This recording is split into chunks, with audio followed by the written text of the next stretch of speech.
By Vladimir Putin's standards, this was a brief news conference. Speaking for more than 3.5 hours, the Russian president didn't spare any degree of flattery for his controversial American counterpart. Putin said President Trump has been working under great constraints and limitations, but so far, so good. Objectively, we can see a number of fairly serious achievements over the short period he's been at work. Look at the markets, for example.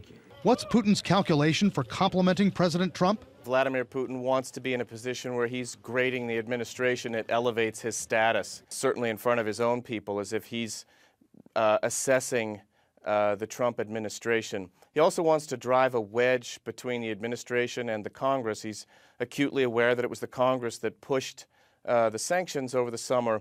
Putin also brushed off the investigation into potential collusion between the Trump campaign and Russia, the former KGB colonel calling it espionage mania.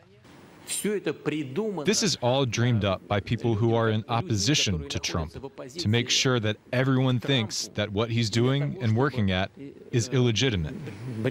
It's just delirium. It's madness. It also feeds into, I think, President Trump's concern about the intelligence community, this so-called deep state. President Putin acknowledged that this was something that was created to divide. So it just strengthens President Trump's views on this investigation. Putin's own re-election next year is a foregone conclusion. Still, this authoritarian leader had the nerve to say he wants a, quote, balanced political system with competition. He was asked why there's no effective opposition running against him. When you are talking about opposition, it's not a matter of just demonstrating in the streets. What you have to do is propose something to make things better. This from the man whose opposition has an extraordinary habit of meeting up with violence. Alexei Navalny, the most vocal opponent of Putin's who's still alive, has been arrested on corruption charges he says are concocted by Putin. Navalny's been repeatedly jailed and prohibited from running for office. Prominent Putin opponents like Boris Nemtsov and Vladimir Kara-Murza have wound up dead or poisoned to the brink of death.